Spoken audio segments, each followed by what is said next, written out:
everyone. Welcome to yet another learning session with GEG Delhi NCR. We are very happy to bring you interesting sessions week after week, months after months. We are in our second year of this Google Educators Group program where we are happy to bring some learning not only for you but for us as well, because every time we put together any session like this, we definitely get lots to learn.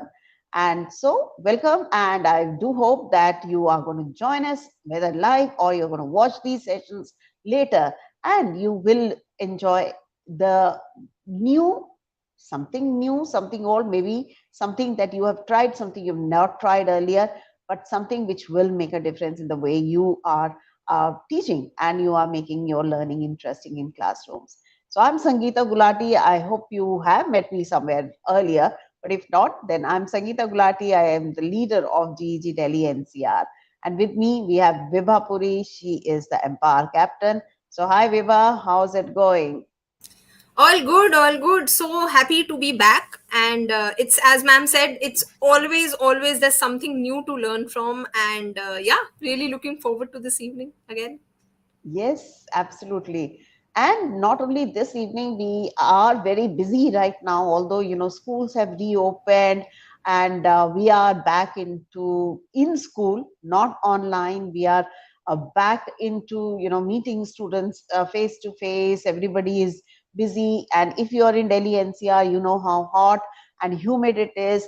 So yes, definitely it is not the best of the times, but as a Google Educators groups of Asia Pacific region, we are bringing you our annual event, which is the staying online, staying connected online, and that's a 6.0. So GG Delhi NCR is hosting the fourth time this event, and we are really excited to bring you sessions. And this time, the sub theme of the session was to celebrate student learning. And we are excited that we've got some wonderful speakers who are showcasing what their students have done using technology. So please look out for the various announcements that are coming up on whether you are in our WhatsApp group or if you're on Facebook or you are following us on YouTube. Look out for these announcements that are coming up for July 16th and July 17th. So July 16th, we are going to have sessions right from 2:30 p.m. till 8 p.m.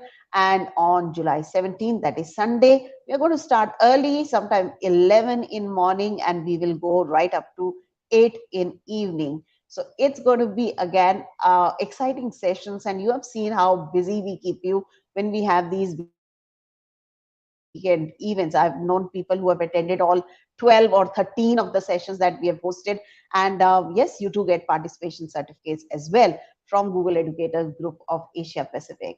So please join us and do share this information with your friends and colleagues so that everybody gets to enjoy and learn.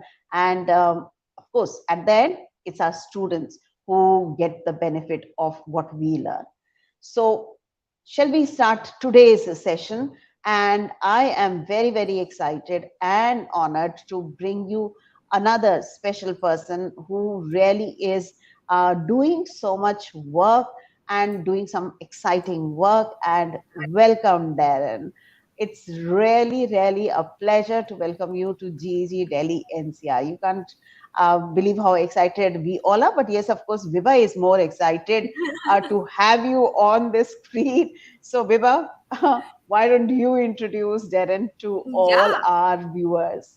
I would love to. So as you all can see, we have with us Darren White. And before I introduce him formally, I'd like to give a little of my personal intro. Uh, so for the ones who don't know, when you get, I am a Google for Education innovator. So are these two. So when you get into these programs, after you're done with the program, you are assigned a mentor so that you can keep working on your innovator project. And Darren here is the mentor for my innovator project. And in fact, Sangeeta ma'am was the one who had suggested to me to request for Darren. And what are the chances I did get him as my mentor? So he is an experienced teacher. He's been teaching for more than 23 years now. Doesn't look like it. And he, as he had shared with me, he has taught a lot of subjects. He has taught mathematics, he has taught science, even social science. So he's kind of like an all-rounder teacher. And he's right now the learning technologies lead. He is a Google certified trainer, innovator, and coach. And he's also the co-leader of GEG UK and Global GEG. And of course, the ambassador of many edtech companies like Book Creator, Moat, vVideo, etc. And he has also written a range of ebooks on distance learning. So he's also an amazing writer when we talk about that. And he is the founder of Myedtechbuddy, which I'm not wrong, was his innovator project. So he, I mean, the company, the step, the innovator project that he had, My EdTech Buddy provides self-paced EdTech PD, and they provide mentoring and coaching for teachers. And he was also, very importantly, he was also recognized as one of the EdTech 50 award winners for 2021 and 22. So if you're a passionate teacher, you must follow him on Twitter, because even the smallest tweets that he puts up, you always have something to learn from, and you do get inspired from the smaller tweets as well. So yeah, I mean, super duper happy, as ma'am said, really, really excited to have you here. So over to you, Darren. Please take it forward and teach us something new, as always. Brilliant. How do you follow that? Well, it's a real pleasure to join everyone this evening. I love doing sessions with different kind of GEGs across the world, and as a former language teacher, I always find it really, really interesting in terms of language and culture, how different things work, and different approaches as well. So I love all that kind of thing. But as Vibha said there, I kind of end up kind of teaching anything these days that gets thrown in my way. But I'm also working for our trust. So the school that I work for, New Rickstones Academy, is part of a trust, a multi-academy trust in the UK. We've got 57 schools across the UK, including primary schools, secondary schools, and special education schools. And I work 3 days a week for the trust, delivering CPD and training and moving things forward from a strategic position in terms of supporting schools and adding capacity as well. So it keeps me really, really busy. But this kind of thing I really, really love doing. So I'm excited to get involved tonight and to hopefully teach you guys a few ways of what I like to call testing students without them realizing. Sounds interesting. Yeah. So just to give you a bit of background, basically, I absolutely love physical escape rooms. I really got into them about 5 or 6 years ago with a couple of friends from work. And I had the pleasure of working with Dean Stokes, who people might know, who's now Google's EMEA lead. But Dean and I used to work together and with a colleague called Jim, and we used to go and take part in in physical escape rooms. And when lockdown hit, I kind of wanted to recreate that. It was one of those things that it was available, but it wasn't available as much from a educational perspective. And I wanted to be able to create that. And I love being able to create challenges and things like that. So originally I started off using just Google Forms and Google Sites to create digital escape rooms. And I did it for our school, I did it for our staff, I did it for my local hockey club, because I'm a field hockey player. And it was just to pass the time in lockdown. So similar to all the Zoom meetings and things that everyone was doing and the online quizzes, we just kind of came up with some challenges that way. So what I thought we'd do this evening is kind of look at some of the different ways that we can create them, look at some examples and explore how we can go about building our escape rooms. Because as I said, I've created quite a few for students as well, and they really, really benefit from them in terms of developing their resilience and also their creative thinking and their critical thinking as well. So I tend to do them as end of term events, and we've got 1 week left of term until our summer break. So my job tomorrow is to build another escape room. So what I'm going to be doing today is kind of like thinking about some of the different things I can do to build an escape room for some of my students for next week to see if they can manage to escape, and then usually I throw some donuts and things like that their way as part of a reward for the end of the year. So if it's okay with you ladies, we'll get started, and I'll bring my screen on and we can make a start. Absolutely. I think this sounds just exciting and just the right thing to do, so we can get started. I'm putting your screen up. There you go. Fantastic. Right. Okay, so just to kind of start off with, there's three main tools that I tend to use really in terms of building escape rooms. One of them, as I said, is Google Sites. And I'm just going to actually, that's on the wrong view. So this is one that I built for my hockey club. And it was very bespoke for our hockey club. So I tried to include things that were relevant to them. And I do the same when I'm building escape rooms for the class. I try and think about a theme or a situation where actually it's going to resonate with the students, because either they're going to recognize people, or the fact that they're slightly familiar with the situation might help them start to find potential answers and things like that. So this is one that I did for our hockey club. And basically, it's just a very simple Google site. And within it, I've built a Google form. And you'll notice that each one of these questions is down as a required question. And actually, each one of these questions also has the response validation setting being used. So the only way to answer these questions is with the exact answer that I've put into the background. Okay, so you can see in this case, it wants to take the person's name, just so we know who's completing the escape room. But from there on, it's asking for a 4-digit code. Then it's asking for a text code, then a numerical code with 5 characters, and then a phrase code where the spaces are required. So using the definition or the explanation part of the Google form questions, you're able to put in a little bit of guidance there. But with the response validation and with sections within Google Forms, and we'll go and have a look behind the scenes on this in a moment, what it means is that you can't move on this form until you've completed all of these questions correctly. So I can just fill this in live on the form, but I'm looking for a 4-digit code here, and it's not telling me anything other than I want a 4-digit code. So I might have to start looking around and thinking about all of the information that I've got. So 4-digit code, well, there's a year there. Maybe 2019 is a 4-digit code, because that's showing up. No, that's not right. Or maybe it's 2020. Let's try that one. That's not right either. So I've now got to start looking around, and I might need to start being more creative. So I'm looking for 4 digits. So it could be that it's 1515. Let's try that, because that's sitting there doing something. No, it's not that. Or it might be that it's 1520. And we just have to basically find our way through to see which of these combinations of 4 figures it might be. Let's try 1522.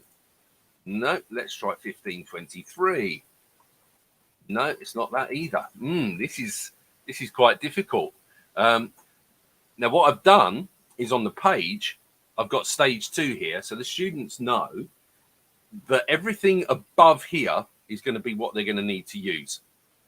So I'm really struggling now to think about what this 4-digit code might be, because I've tried all of these 4-digit times and everything else. So what else could it be? So I could look at this and say, actually, look, within the text of this text message that's been received, there's an 8 and a 2, and then there's another 2, and then there's another 2. Wonder if that's it. We're going to try that one. No, it's not that either. So obviously it develops that element of resilience and everything else. And the way we can kind of work through this is we can jump behind the scenes and see this in a moment. But I just want to share, first of all, geekprank.com is a fantastic resource for being able to create this kind of thing. Your own bespoke screenshots, Facebook posts, tweets, anything you like. If you go to geekprank.com,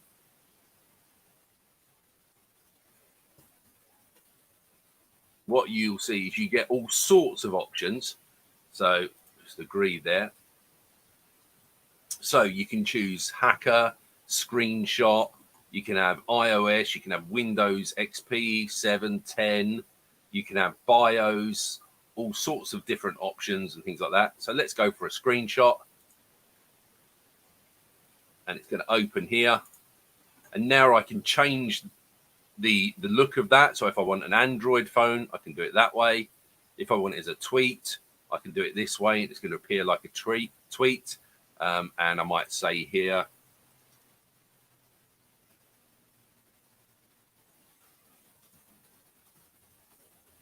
okay. And when I hit OK on this, or receive or send, what it does is it drops it into the conversation. I can change the image that goes alongside it if I want to, but then I can say in return and just click receive, and that comes through as the response. And then you can download that image at any point, screenshot it, and do whatever you want with it. So really, really useful for kind of creating that sort of background of, you know, a text message or a tweet or a Facebook post or whatever it is has been received, and it might contain some information. Okay. So let's go back to the actual escape room itself. And what we can do is we can click here and open up the actual form itself. So you can see I've used the embed code to drop it into the website. And what I'm now going to do is go into the background as the editor. So now we're in the background. We can see, first of all, really importantly, that in terms, and that's a great update for Google Forms. If you've not seen that yet, you can now completely customize the font options and things like that you want to use within your forms. We're not restricted to just the 4. So we can now choose a whole range of different ones. So if we've got a particular font that works well with students, like Lexend, for example, we can quickly change that over and make it just easier for them to read. Really, really easily like that. Okay. And then I'm just going to check that my settings are right. So I'm not collecting email addresses. I'm not sending responders a copy of their response. I'm not allowing editing. And I'm not restricting it to my domain either. And they are allowed to complete it more than once. So if they don't manage to complete it, it doesn't matter. Now with an escape room, unless they actually get to the end, they can't kind of recomplete it anyway, because they can't complete it in the first place. So you can turn that on if you want and make sure that somebody who has completed it doesn't get to have another go. It's entirely up to you.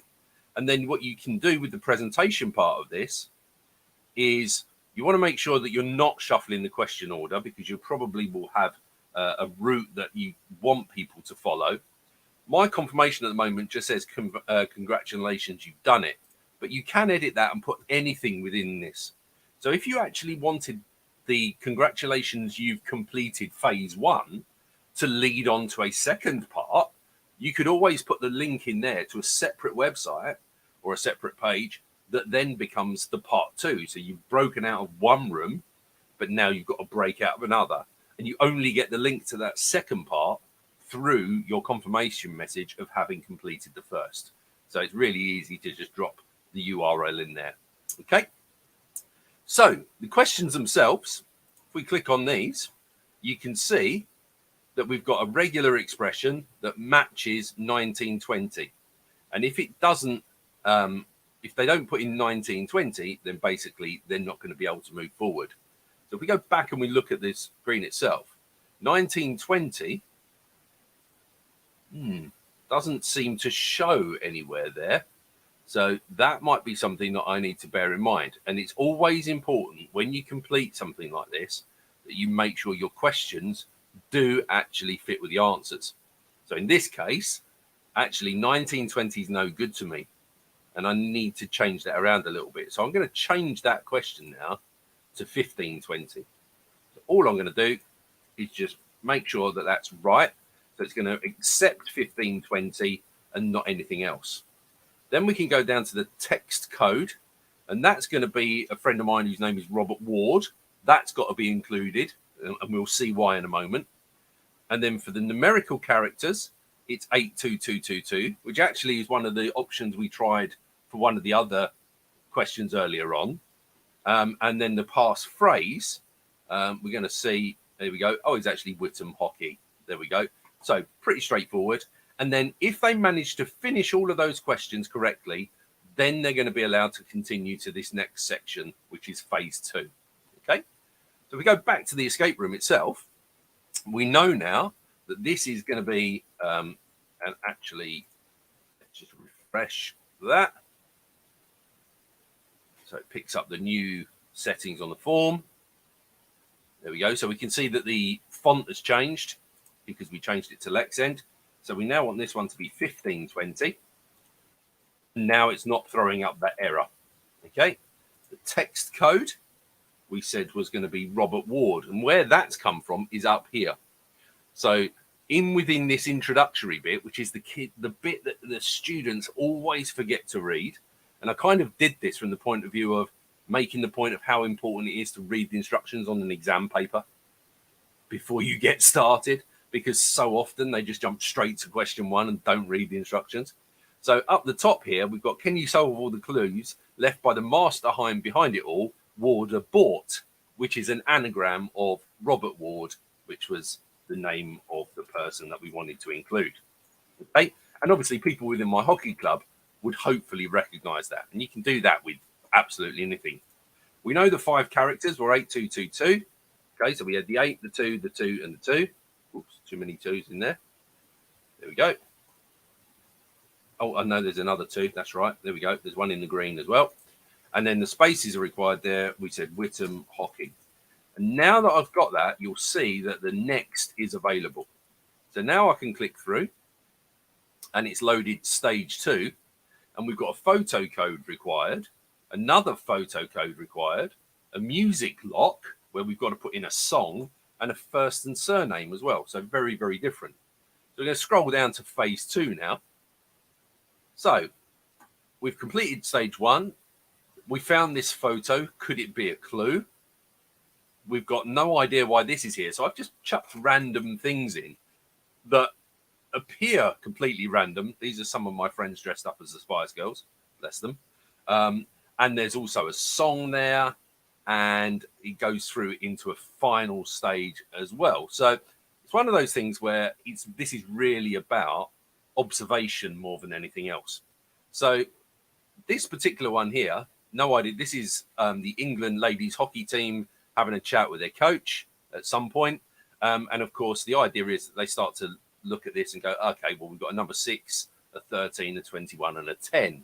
So I wonder whether that actually becomes part of the answer. So a numerical one, maybe it's 6, 13, 21. No, it can't be, because it's got to be, it's got to be 5 characters. If we go through to phase 2 here, we'll see. This one's got to be 21, 22, because that's the season that the whole thing was revolved around. This one required an L, okay, for a photo code. Not entirely sure why. We'll look at that in a moment. And then the song lock, the expression we were looking for was wannabe. And I'll put a little clue with this one to make it easier. Is it what you really want? So obviously the link to the picture of the Spice Girls. And finally, down the bottom, the first and surname, Dave Granger. Dave Granger is one of our players who's often referred to as grave danger because of the spoonerism. You're at serious risk. And the song was Danger, Danger, High Voltage. So kind of really tenuous link that way. But what I did put on the website is right at the very bottom. I did put a little tiny clue around the bottom here. Spoonerism may be required. And obviously, for those of them that understand what that is, that might have helped them. And then finally, for this last stage, there's a word lock using semaphore that they might have to research. And there's also a word code within here, which is related to hockey.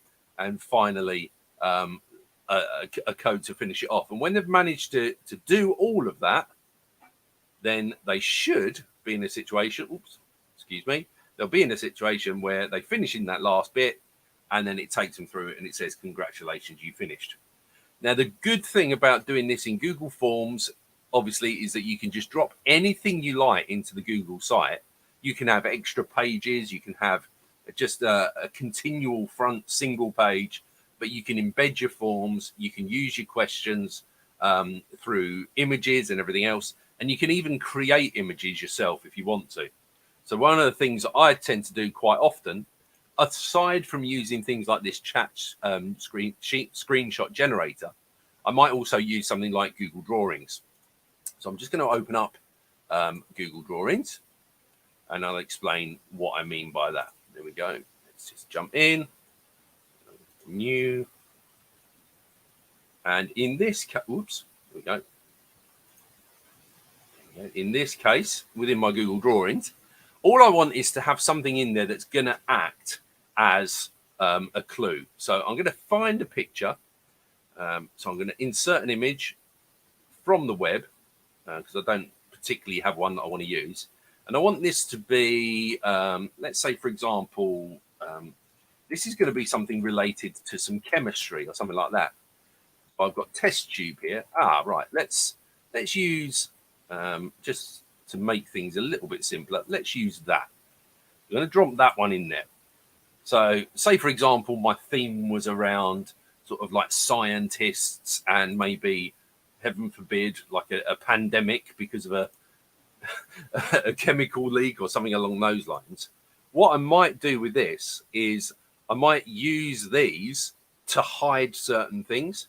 So, for example, I might take a text box and I might just add a text box over there and put a letter into that or a number. So I might make that number 4.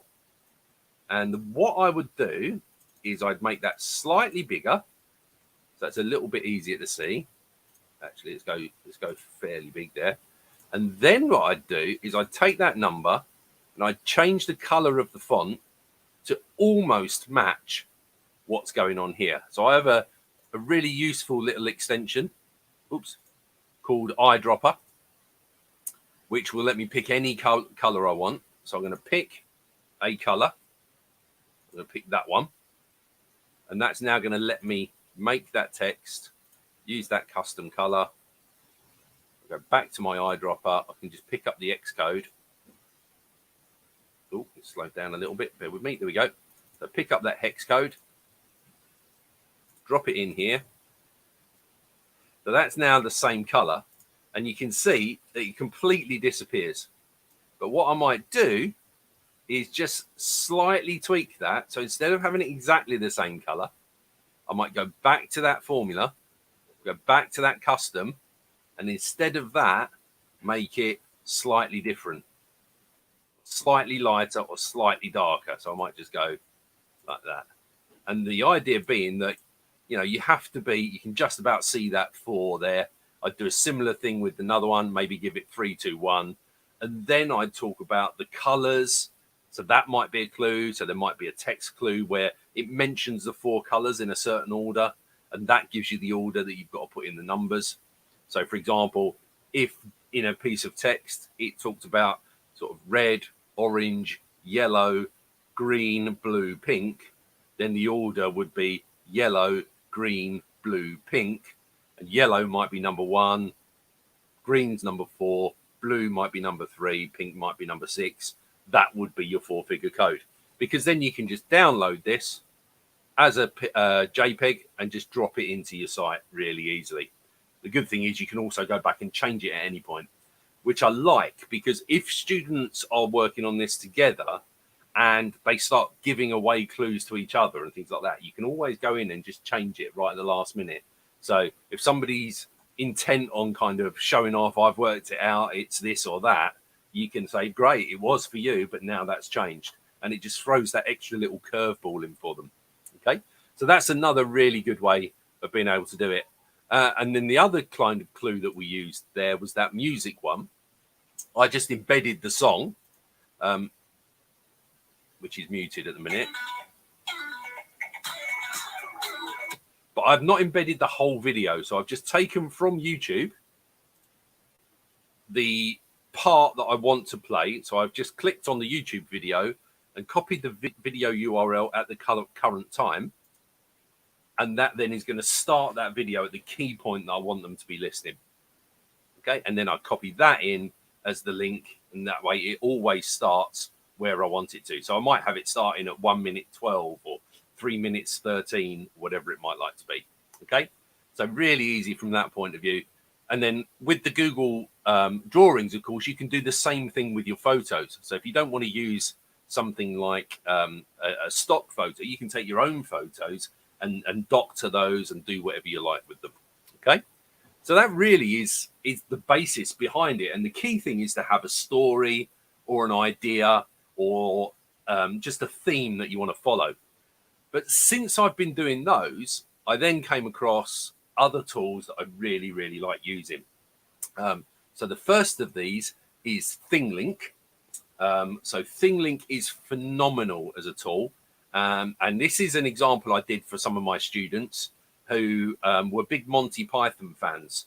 And we've been learning in history about King Arthur and all that kind of thing. And I wanted to give them a totally non-realistic version of the story. So Monty Python's the Holy Grail. And with ThingLink, what you can do, you can add these hotspots and you can add information to them. So this one is information. You've been tasked with finding the Holy Grail, solve the clues to complete your quest. Okay, nice and easy. So here I've got something about the plague. Here I've got a castle. Here, I don't know what that's doing.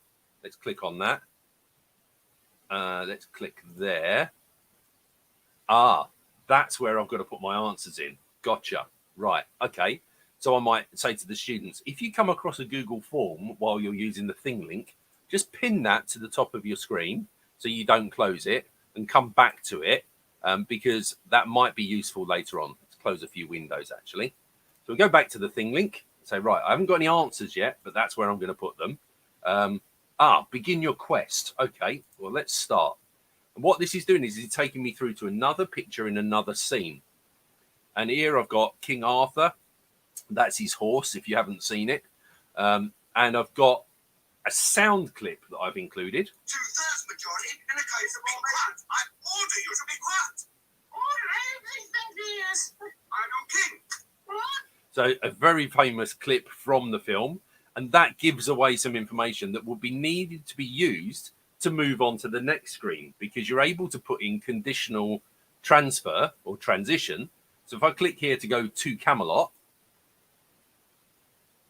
then I get to this point and I've got a search bar according to the French, who is King Arthur's father, and they can play the video clip, which again is just from YouTube. There's some information here. Move onwards in your quest. Okay, so that can take us somewhere else. What's this one offering us? If you don't yet know how Arthur became king, you may need to retrace your steps. So this will take me back to that previous screen if I didn't watch it. So it's kind of like encouraging me to make sure I've explored everything previously. Okay, so I'm going to move on. Right, according to the French king, who's King Arthur's father? Well, he's very famously the son of a silly person. So I'd know that from watching the video. It lets me move on. If I'd have put the wrong answer, it's going to tell me I'm wrong. Now we're back in here. We've got, again, another video clip. This time it's the song, Knights of the Round Table. And then here, to move on to the Black Knight's Bridge.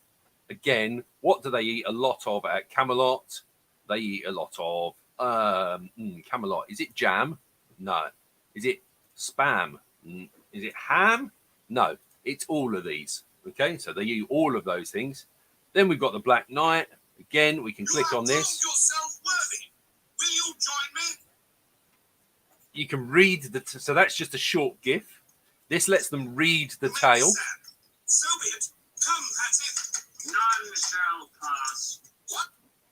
So that's just a really straightforward way of giving them access to the text if they want to use it.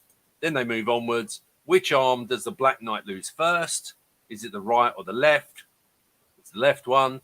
Then we get into various other bits. How do you tell if someone's a witch? Move on with the quest. So they watch the little video clip. when they move on, what a witch is made of. Wonder if anyone in the chat knows the answer to that. If anyone's seen the film and can remember how we know if somebody's a witch. It's a very, very odd answer. Oh, no takers. I have no clue. No? Well, no takers so far. The actual clip itself, if you ever get to watch the film, it's fantastic. It's complete ridiculous. The reason that witches float is because they are made of wood. That's it. That's why witches float. There we go. And then you've got various other bits and pieces. You've got a speech here. You've got, again, more information. And you've got, again, moving onwards. So you've got these transitionals going on. And all I've done to create this is in the background, you just bring in a image that you want to use, and you can add a tag anywhere you like. So you just click Add Tag. You can add text and media, text labels. You can embed content. So you can embed things like your Google form if you want to. And the transitional bit is where I've done create a tour. So what you'll see is when you want to create a tour, it will basically say, right, choose the icon you want to use. Maybe it's number 3 if I wanted to follow in order, because I can differentiate these. I can make them easier to follow or more difficult, depending on who's doing them. And then I just have to select a scene that I want that to move on to. So in my thing link, I've uploaded a load of different images as scenes. And there's my Holy Grail breakout. So I want it to take us to this one, Castle R. And I'm just going to call it Castle R. Oops, there we go. And then I can add a traditional transition if I want to. So I click here, turn that on. I can add a question. So which Python traveled around the world in 80 days? Okay. And then I can add in a correct answer. And I can then put in my answer choices. So was it Alien? Was it Idle? Was it Cleese? Was it Chapman, for example? And that then becomes a tag. And now I can decide where I want to put it. So I can put it anywhere I like in this particular scene itself. So it might just be like sitting here, for example. I can move it around. I can do whatever I like with it. And then I just click done. And that now is sitting there. And that's going to take us to that slide if I put the right answer. And there we go. So it's taken us through there again. Complete your quest here. Takes you back to the home page so that you can then say, oh, right, yeah, back to the home page. I need to go now and click on this to access my Google form. Or actually, I opened it earlier and I've got it here. And now I start going through and putting the answers in. And exactly the same again. We can do multiple choice. We can do open answer. We can have text codes and response validation turned on or off, and different sections to enable them to get to the end. So that's another way of doing it. And then the other way, which I've been looking at more recently, is to use Genially, which I absolutely love. I kind of discovered Genially about 6 months ago. And what's great about Genially is it's got this whole area of inspiration. This is genially.com. You've got this inspiration library of loads of other things and so much in terms of gamification involved here. So you've got interactive games, you've got, guess the pop songs, you've got Connect 4 and things like that. There's a periodic table of elements and all sorts of things here. And Genially is quite similar to ThingLink in some ways, but it's also similar to Slides in another way. So it gives you kind of lots of different options. But as you'll see, there's preset reusable ones. So this is the camp escape room, and I can use that as a template. I can just have that ready built.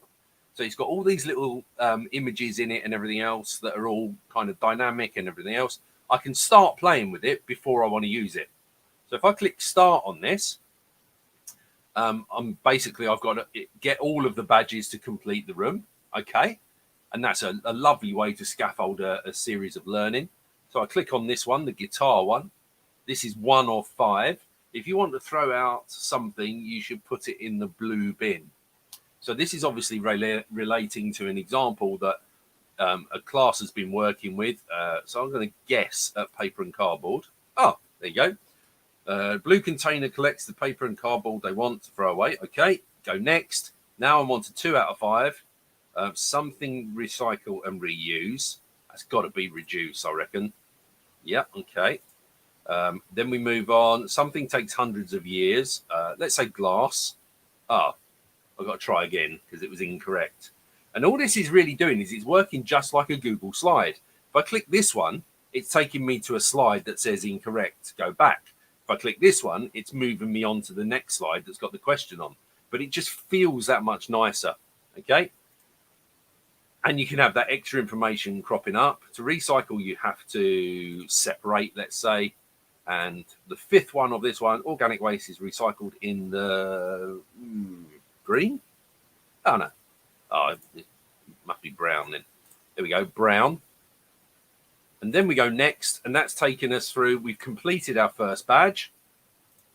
We got the music badge, so now we want this one here. So we can use this as a template, absolutely free. We can just go use as template, click on it there. And what it does is it gives me that whole escape game. There we go. I forgot to log in. There we go. Yeah, no, I'm on that one. Ah, 1 second. Let me go back in. Do it this way. Yeah, I know I'm a teacher. And let's go.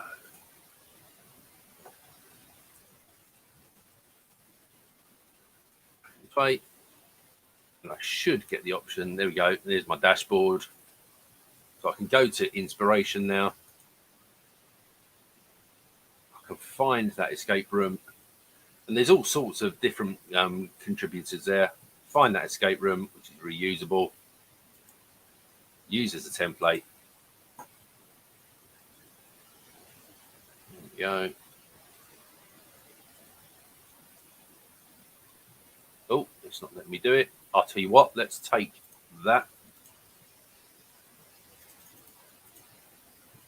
Perhaps that's on my other account. I'm just going to quickly swap accounts over to this one and do it this way.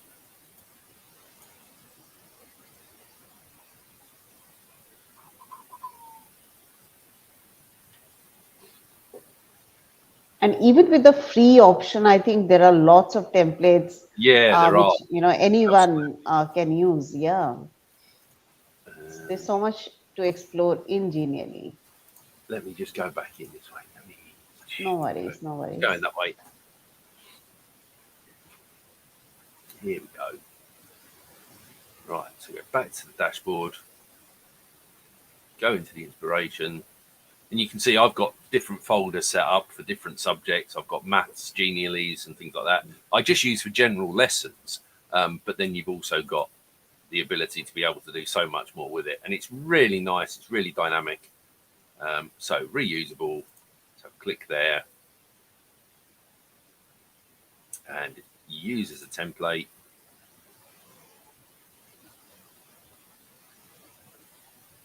That seems to be doing better this time.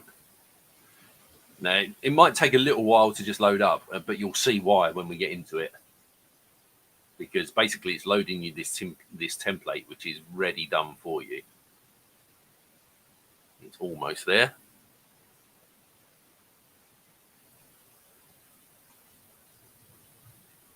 There we go. So you can see it opens up very much like slide. There we go. And down here, we can see just how much is included. So we got 39 slides that have all been built up to be able to do that. And there is, there's an error slide. So there's a slide for each stage. So this is part 1, question 1, if you got it correct, part 2, question 2, if you got it correct, and so on. And then you've got like a congratulations one and an error one and things like that. And all of these elements, because I've now created my own copy, I can do anything I like with them. So they're all movable. So I can click on the frog, for example, and I can move him anywhere I like, or I could replace him with something else. Doesn't have to be. So I can just click replace. I can also make him clickable. So if I make him dynamic, if I click on that one, I can choose for that either to open up a tip, a window, which will give us information, whether it will go to another page in the Genially. Just a little bit slow, I think, because we've got a lot running. So I can choose that if you click on the frog, that goes to the first page, back, goes to a previous page, the next page, or the last page, or a specific page. So really easy to do. I can let it open a link. I can play audio if you click on that. So there's all sorts of things you can do with it. And the beauty of this, like I say, is it's already made, and then you can just start playing around with it. And the good thing is, all you really want to change maybe is the questions themselves. So you can then just go into each question, and you might say on this one, this is question 1. There we go. If you want to throw out something, you should put it in the blue bin. Well, we can just change that and make that the brown bin. And then all we've got to remember to do is to make sure that we change the correct answer. So if you click the right answer there, it's going to take you to that one. So if it's the brown bin and we want it to be the food scraps, what we've got to do here is the paper and the cardboard that we have originally, you can see is set up to go to the next page. We can get rid of that. Okay. So let's just remove that, because we don't want that to go to the correct page. We want that to go to the one that says incorrect. So let's find error. That one's going to go to that page, page 14. And this one here now, that was going to page 14. We want to change that. Let's just go and make that, instead of going 1.2, it's now going to move on to correct and go from there. And now we'll be able to see that actually we've updated that completely just by changing the question. Might just take a second to load. One thing I do find sometimes when you're running StreamYard, it does slow a lot of other things down. Yes, it does. It always does. But I think this is a great thing because it was a ready-made template and you just, tweaked it a little and everything just gets done so easily. So definitely something to try, if you are just starting on. Yeah, there it is. And there we go. There we go. And it's taken us to the correct page. So again, Genially, absolutely brilliant for this kind of thing. And then, of course, there's other tools out there as well. But really, it's just about having a bit of fun with it, being creative and thinking about what is it that I want the students to be able to do? And then actually, how can I recreate that? And that's why I love the Google drawings, the slides, the forms and everything else. And you can embed those into anything you like, really. And there's so much you can create easily as well with things like Canva and all those other tools that can make these really engaging experiences for students, where they're checking their learning and you're checking their learning, because when they fill the form in, you're getting a record of their results, but they're also developing that cultural capital of resilience and communication and working as a team, because they can do this individually or they can do it as a team. And you can even make it a kind of hybrid. So I've also done it where part of the clues have been on the website and part of the clues have been stuck up in the room where we happen to be while we're doing the escape room. And actually it just comes down to them really thinking about their full surroundings. Yeah, that was actually the question on my mind as to, how do you execute such escape rooms? Do you just assign them, through Google Classroom and let them wander through it? Or is it something that, you do in a face-to-face fashion? So, so hybrid would work fine. Yeah. I mean, considering that, they do part of it on their own and part of it, they come to room and then do it. That sounds exciting. I've actually done it. I'm very fortunate in one of the classes I teach. I've got a cupboard that locks it's got 2 handles that you can put basically like a bike lock through. And so I set the bike lock, which was a combination lock, as that was the answer to the last clue. So they actually had to physically go and open the cupboard, and then whoever did that first got the prize that was hiding in the cupboard. So they didn't know what the prize was, but they knew that some way through doing this online website, escape room, they were going to get the code that was going to let them open the cupboard, and they could have whatever was inside it, sort of thing. So you can mix it up really easily. Oh, that must be quite exciting and fun for, especially when they're competing with each other and, trying to be the first one to go and get that lock open. That definitely brings more excitement than just playing it alone, trying to see whether you are able to. And then, well, I think that celebration at the end doesn't sound exciting, when you're doing it alone. And then when there are other people in the room and, you're trying to just say, well, I did it. So sounds exciting. And I really, see so much of thought going, I think, from the creator, that's a teacher, because, considering the story that you're building through, so a lot of your creativity is shining through there. Google Form is something which is exciting me, because I'm thinking of, not only in terms of, because I am a math teacher. So every time, I look at it and I say, okay, where am I going to use it in maths? So it need not be just a conversation, because when we look at the number patterns, of course, it can be, random. It can go random, and we don't want them to just guess, but we want them to really do some mathematical thinking behind it. So I see a possibility with the Google Forms where, the answers of the questions lead to that solution for, or maybe the answer of the first question, which could be 4-digit or 3-digit number. And the data validation, I think, was working very well. Yeah, I think these are the features of Google Forms that we think we are aware of, but we've not used them to this advantage. Yeah, So this absolutely. is something which I think my lesson, from a takeaway from this is not to just, keep those features away from the use that we do otherwise, but bring them to the classroom in this manner. Definitely sounds exciting there. What about you, Vibha? What was that Absolutely. caught your attention? Yeah, exactly this. We keep looking for, if I may use the word, fancy tools. We keep looking for more, here and there. It's just right here. The very basic ones can help us, create Yeah, something very, very amazing. So yeah, that was one my takeaway as well. That yeah, explore the ones which are already there, and there is a number of things that we can do with the existing tools as well. And So yeah, thank.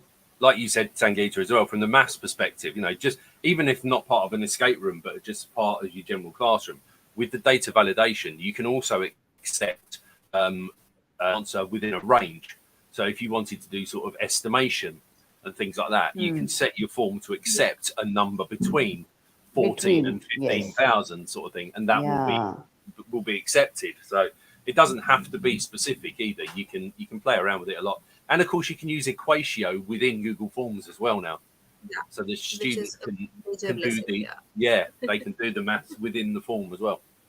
yeah, Yeah, yeah, absolutely. I think, you said right at the beginning, testing, assessing the students without them realizing that they are being assessed. I think that was beautifully seen all through these examples that you showcased. And it doesn't matter whether, you're using Tingling, which is a beautiful tool, very powerful.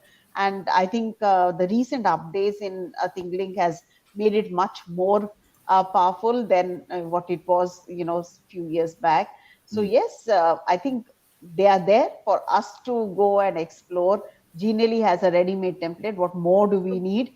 so There much is no fun, end to so that. much fun. So much Yeah, fun, so much fun, exactly. So whether as a language teacher or, a social science or a science teacher, I think there'll be plenty for any one of us to go and try it out.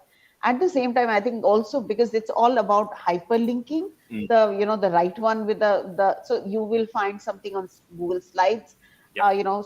so Slides Mania has some of these templates as well, where you can create these digital games. Mm. Not exactly as an escape room, but you can create digital games there. So I think educators can, go and figure those out and see if that is what works for you, because your comfort level with whatever app that you take should be foremost, and also what it results in. So absolutely fantastic, share, and I'm very glad that Darren, that you joined us today, and you brought this slightly new aspect to us, because we haven't had a session on escape rooms earlier.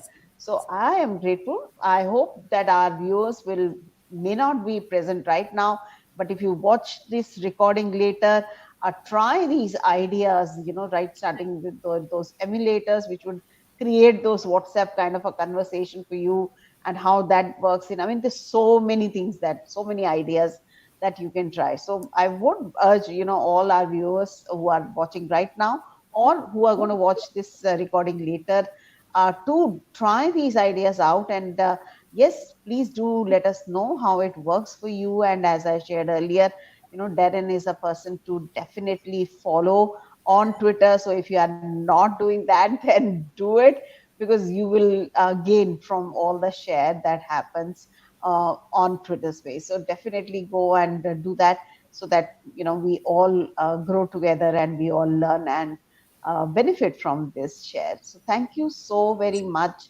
for joining us. Viva, since you started the session, why don't you wrap it up as well for us? Yeah, Any thank ideas, you. any thoughts? Yeah, I mean, that's one major thing I have to say for Darren. And as I said, not using the fancy terms, thank you. So that's the major thing we have for you. And as Sangeeta ma'am had mentioned, we have two team members, and they're texting right now, and they're also very excited about the session that you have taken. And we haven't had escape rooms. I think we had one on the escape rooms with Ginny, but Yeah. not a proper from scratch thing. So I am definitely going back and watching it on a little lower speed, and I'm going to try it side by side. So thank you. I'm very sure a lot of us are going to do that. Thank you so much for taking out the time, and thank you so much for coming here. You're very welcome. It's Thank been a pleasure. you. Thank you. And for all the viewers, just again, one last reminder that July 16 and 17 are going to be busy days, and we are bringing you interesting, exciting sessions.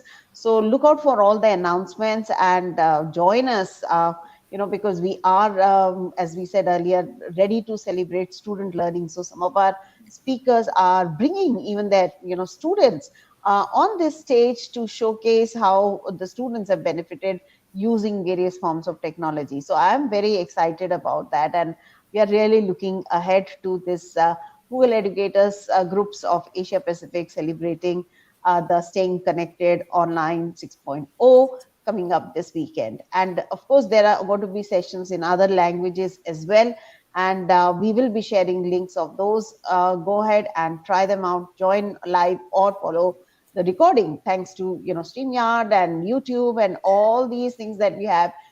These sessions will stay with us for a long time. So please go ahead, try them out, join them, and we do have some appreciation coming your way from our viewers there, Darren. So I'm just bringing that up on the screen for everyone. So thank you all our viewers for joining us today, and we are ready to wrap up this session. See you again on Saturday, starting at 2:30 p.m. with our curtain raiser, and then right up till 8 p.m. we are going to bring you some exciting sessions. So look out for July 16th and 17th.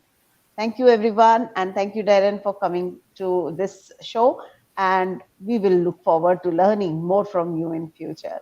So thank you, everyone, and bye for now.